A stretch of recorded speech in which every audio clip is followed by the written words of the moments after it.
from the Funky Funky Detroit collection on Funky Delicacies Records, Night Train out of New York. That was Black Nasty from about 1969 or so with Mama Didn't Lie Part 2. Before that, from 1973, Bobby Blue Bland and Ain't No Love in the Heart of the City, going out in memory of Walter Wolfman Washington, our spiritual leader.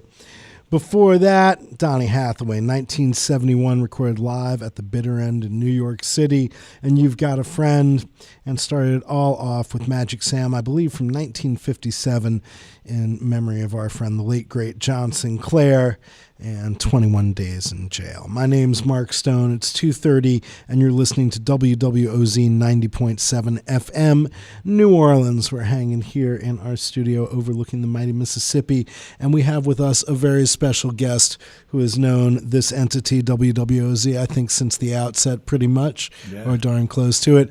The one and only Mr. Jon Cleary here behind the box. How you doing, man? I'm very well, thank you. Thanks for having me.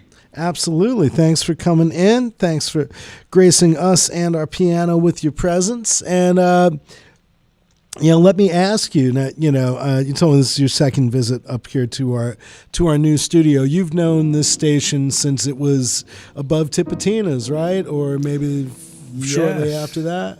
Yes. I first tuned into WWOZ just going through the frequencies on the dial when I was halfway up a ladder with a gallon of green paint and a bottle of Dixie beer painting the maple leaf. And then they would have pre-recorded shows that they'd get to the end of the cassette tape and they'd just turn the tape over. I remember a show about Smiley Lewis that would get played over and over again. And then the actual broadcasting took place from a room above Tipitina's. Back in the old days, before there was a balcony there were apartments that musicians used to stay in, cheap apartments. And OZ had one of the rooms, Jerry Brock. And if it was a good show, there was a hole in the floor, and they'd drop a microphone on a cable through the hole in the floor, and you'd hear what was going on at Tipitina's. That's fantastic. And what particular night. What year did you arrive here? 1980 or so? 81, January of 81. Amazing. Yeah. And was this your first stop in the States, coming from England? Yeah, straight to New Orleans. Straight to the Maple Leaf Bar from the airport. Outstanding. Did you already have the job lined up painting the bar? No. No, I had a matchbox with the name of the bar and the phone number, and I called it from the airport. And I said, Maple Leaf on Oak Street, to get in a taxi and ask for Oak Street. Fantastic. So tell me about some of the, for folks out there in Radio Land, we are here with Jon Cleary, who, of course, has made a tremendous name for himself as an artist over the years, making his own music, drawing from all the experiences you've had playing with an incredible list of musicians on every point of the spectrum of roots music. But who were some of the foundational people you encountered when you were fresh off the plane and here in New Orleans? And you were a guitar player initially, right? Yes. I didn't bring a guitar with me. I just had a bag with a spare shirt and a pair of socks and a copy of John Broven's book, which then now it's called Rhythm and Blues in New Orleans. It's been reprinted, but it was called Walking to New Orleans. And there was a Bible of the story of New Orleans R&B. So the names of all these people and the names of their records and the labels and the clubs, and I'd read this thing front to back like 5 times and made copious notes, had a list of all the records that I wanted to get, because you couldn't hear those records otherwise. You couldn't find them in England. There was no YouTube. There was no Spotify. They only made limited numbers of these records, and you would have had a hard time finding them in New York or Los Angeles. In New Orleans at that time, there was one record shop called Jim Russell's. On Magazine Street, and I went there on my first day. I'd spent half the money that I brought with me. Mm-hmm. But when I landed at the Maple Leaf the night I arrived in the evening, and Earl King was playing. And I was familiar with who he was and what he'd done. And I never dreamed that a few years later I'd be doing gigs with him. And I played with Earl on shows here. I played with him in London. He was one of the main guys, really, because he was such a good raconteur and he remembered lots of details. He was a great storyteller. And So what did you learn? And he was also, like a lot of New Orleans artists and band leaders, he was very much in the moment when he was on stage, right? that's To one say way the of least. putting it. Yeah, I mean, but there's something, what did you learn about just being in the moment to be able to follow these kinds of artists? I had a lot of learning to do. As I said, I didn't bring a guitar, and I'd always fool with piano. Piano was what I was interested in. You couldn't get digital pianos in those days. The closest you could get, there wasn't a piano in the bar, and a lot of little joints didn't have pianos. The closest you could get was a Wurlitzer electric piano. And the only guy two people I'd really heard playing that were Ray Charles and Donny Hathaway.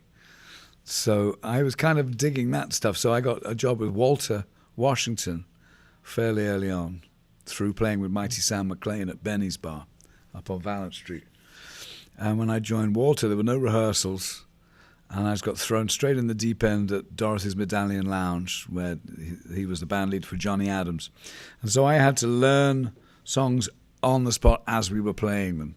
And that was a great training, ear training, and especially as a keyboard player, because he played in all the guitar keys. Mm-hmm. So whereas, piano players are quite happy in F and C and G and the flat keys, playing in B minor, B major or E major, A and D, complicated changes. That was a real struggle, but I had to really talk about being in the moment. Like you had one time round to learn the song. Like the first verse, by the end of that first verse, you had to have learned it. So the time the second verse came round, you had it. So that was it was wonderful. It was great. And it's Walter Washington at Dorothy's Medallion Lounge with Big Linda and all the characters. Dances in the cage and Junkyard Dog and all these characters. So I played with Earl King, and I got hired to play behind Snooks Eaglin with Smokey Johnson and Irving Charles for Fats Domino's band. And, when I came here, I expected to find loads of young kids my age who were all killer piano players. I thought I was going to find people I could learn from. And it was interesting that there was hardly anybody playing that stuff. I mean, Mac Rebennack didn't live in New Orleans anymore. Mm-hmm. Alan Toussaint was in the studio. You very rarely saw him doing gigs. And the two guys that I could actually see playing were James Booker and occasionally Ed Frank. And he was playing mostly Dixieland gigs at that time. But I loved the way Mac Rebennack played, and I wanted to find out who he had learnt from. And Professor Long had just died right before I got here. A few months before I got here. So he wasn't around anymore. But James Booker was the guy I got to see at the Maple Leaf on Tuesday nights. And so as I say, there weren't many people playing that stuff, so the old guys were very happy to find someone who was very young and very cheap. Yeah, and available and who into knew how it. to play the Huey Smith piano solo on Smiley Lewis tunes and stuff like that, which that's the stuff I liked. And so I got a lot of gigs with Jesse Hill and Ernie Cado and all those old guys who were still all doing gigs. Mm-hmm. They were still in the little clubs around town. Yeah. Lots of pickup work, right? Lots of little gigs. I used to play all these little black clubs on Louisiana Avenue and Jackson Avenue with Walter and Johnny Adams. And so it was a great way to learn. Mm-hmm. And then when I started getting gigs of my own, I was able to call the guys who had been a sideman alongside, like Smokey, at Fats Domino's rhythm section. Yeah. I could call him up and say, come make a gig. And get David Lasty and Red Tyler. Red Tyler would play in my band. I mean, I got to play with all these guys that invented this stuff. It was amazing. So lucky. And they were all so nice. Yeah, the generosity of spirit amongst the great New Orleans musicians is extraordinary. They didn't care if you talk funny or, as long as you could handle your business and play the piano, that's all they really cared about. Yeah. And, it was a job. So great, yeah. It was my finishing school, really. And now you've been, in addition to doing stuff that is distinctly your own, that you've created out of all these influences, you've also have been, very much a standard bearer for a lot of this stuff. So since we've got you behind the piano, and we are WWOZ 90.7 FM New Orleans, right here in the French Quarter with Jon Cleary at the box, could you perhaps give us an example of what you carry forth from those early days? Okay. Well, we're talking about Earl Kings. I'll play him.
Something. That's like a mix-up of all the stuff I was kind of digging and listening to. And that's, you know, very much the nature of solo New Orleans piano playing. You get any of those great players sitting at a piano by themselves, and there's a beautiful stream of consciousness thing that happens. Yeah. Well, and when you're playing solo shows, you're required to play differently than you would if you were playing with a band, you know, with a drummer and a bass player. So when you're playing solo piano, you have to really imply what everybody else in the band would be doing. So you're the bass player, the drummer, you're the soloist, you're the accompanist. And there's a tradition in New Orleans of the piano player singer thing, going back to Archibald and Cousin Joe and all those guys. So I was very lucky to get to learn, as I say, from those guys, and like Toots Washington and people like that. I used to play with Smiley Lewis. And you have you benefit hugely from being in their company and being in the same room. It's an enormous privilege, but but it comes with part of the deal is that you keep it going, and hope that someone with big ears coming up is going to hear something and think, I'd like to try that out too, and that way the tradition continues to develop.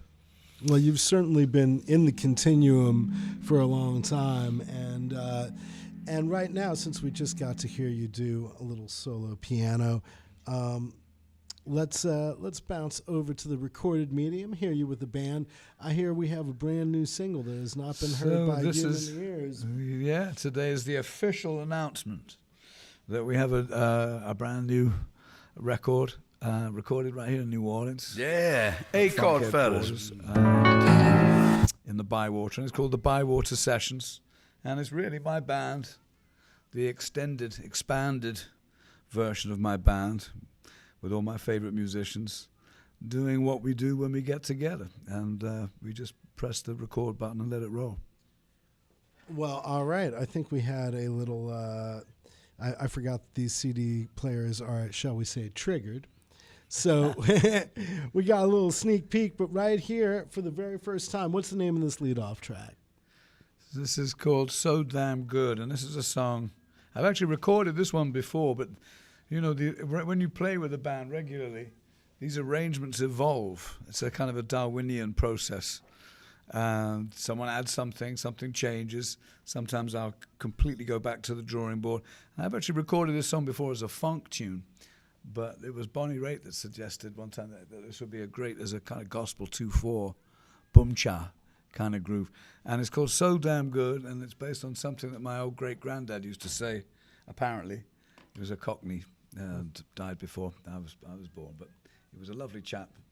But he would say, people ask him how he was, and he said, I feel so happy, I'll be glad when I'm fed up. And I thought I could use that in a song. So this one's called I Feel So Damn Good, I'll be happy when I get the blues. Yeah, you're right. And here we are with Jon Cleary and some brand new music from Mr. Cleary here at WWOZ 90.7 FM. My name's Mark Stone. This is the Soul Serenade. We got the whole OZ tech crew on hand to make sure I don't screw this up too badly. We got Damon Jacob over there.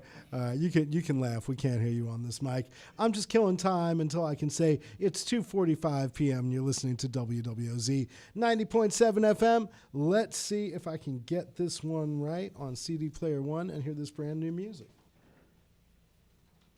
Yeah, A chord, fellas.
So damn good, Jon Cleary, brand new for you here on WWOZ.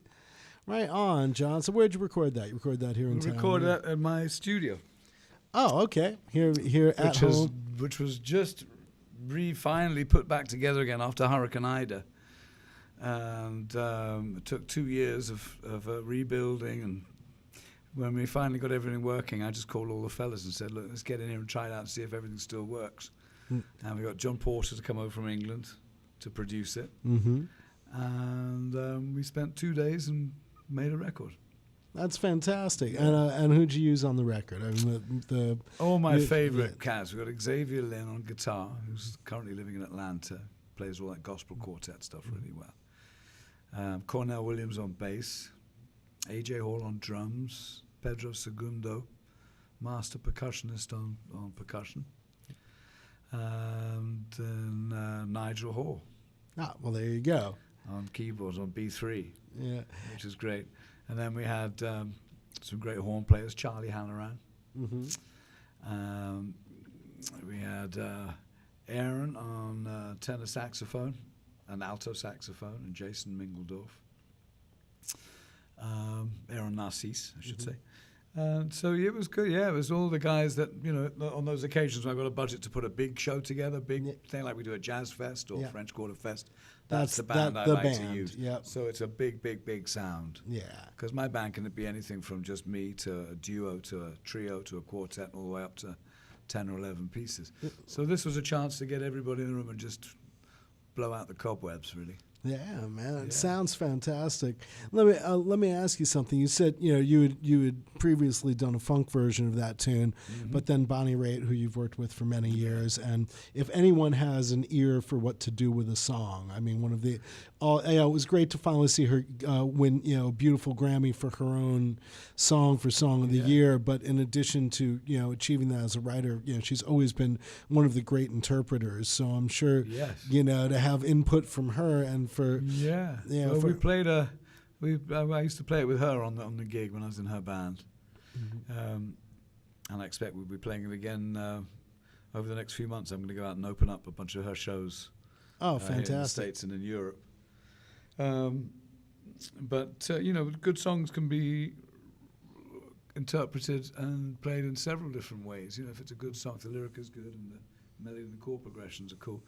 So, but that particular song I keep coming back to. I really like it. I think I might cut it again in the future and do it as a shuffle next time. But I like the gospel feel on it, and it's a good time feel, and it's a lot of fun to play. And when you put the Monster Gentlemen together, you pulled a lot directly out of the Friendly Travelers band, right? They were playing, It was. I've always loved gospel. I mean, I think that's the battery that drives all this music that we love so much, the church music. It's where the spirit is, and a lot of very proficient players. Absolutely. Soul and chops. I like that. So that's what I look for in the guys that I hire to put in my band, and that's always been an underlying element of the stuff that I play. When you play New Orleans piano, you always.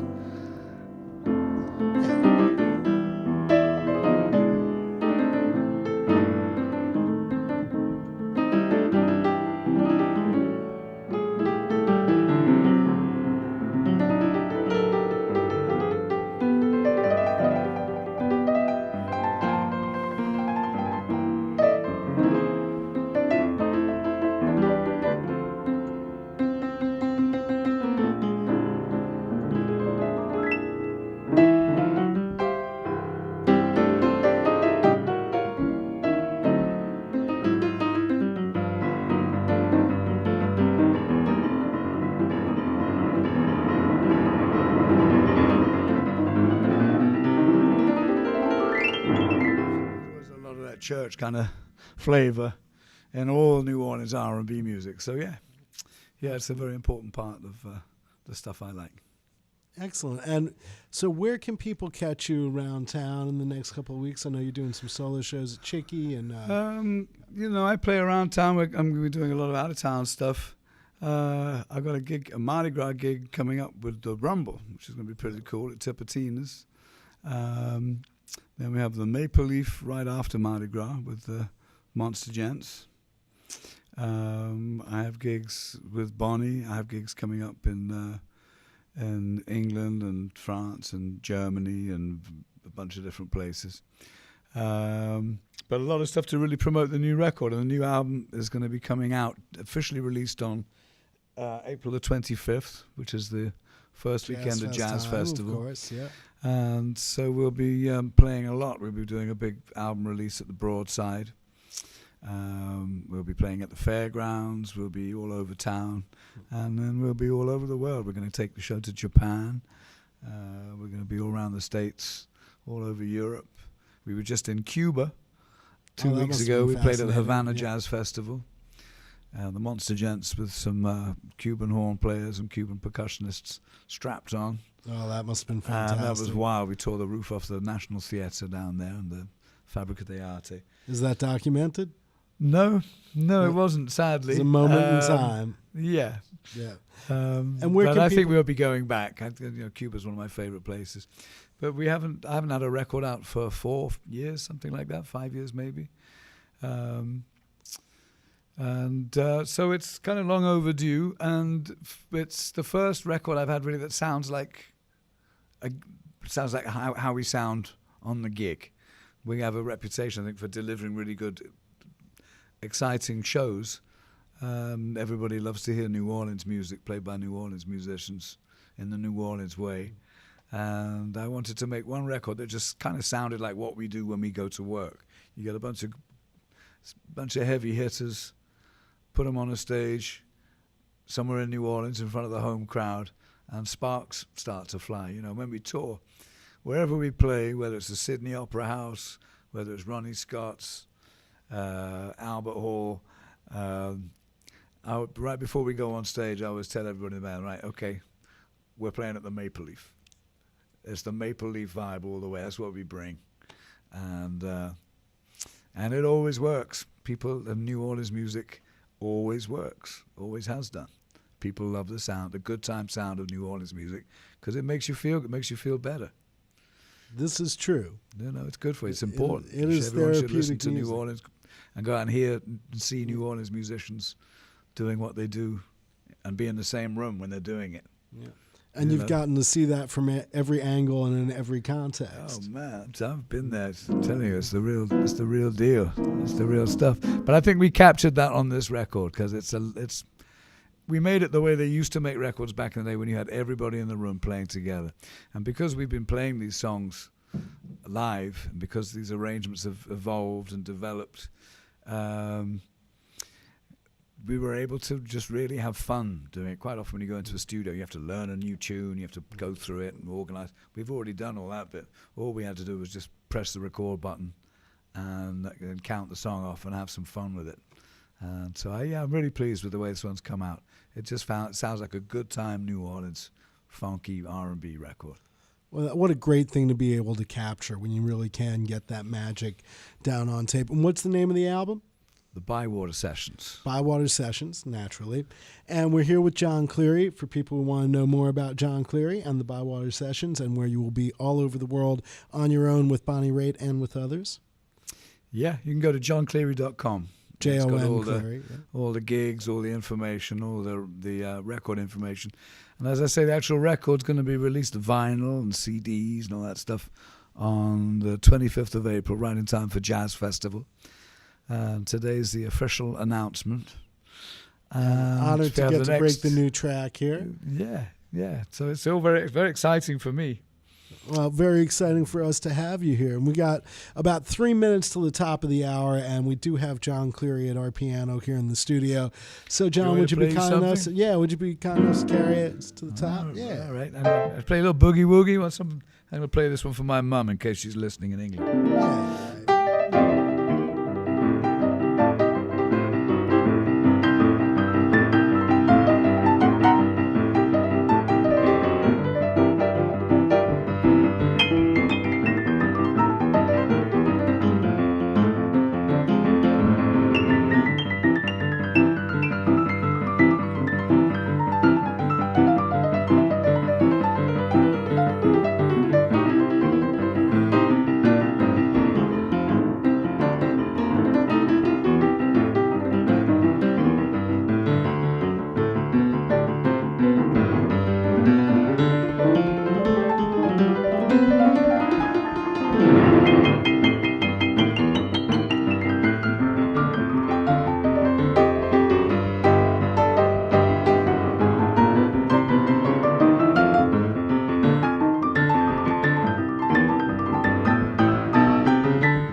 Yes, indeed. Jon Cleary live here in the WWOZ studios. Thank you, John. You're welcome. Indeed. Honored to break your new single here today and get to talk to you. It is 3 p.m. We are WWOZ 90.7 FM New Orleans, coming to you all around the world on the web at WWOZ.org. Coming to you live from our beautiful studios atop Jack's Brewery overlooking the Mississippi River. Right now, we're going to play the live wire so you can decide what to do with yourself tonight or just wish you were in New Orleans to hear all this good music. And since we were talking about our spiritual leader, Walter Wolfman Washington, earlier, we'll do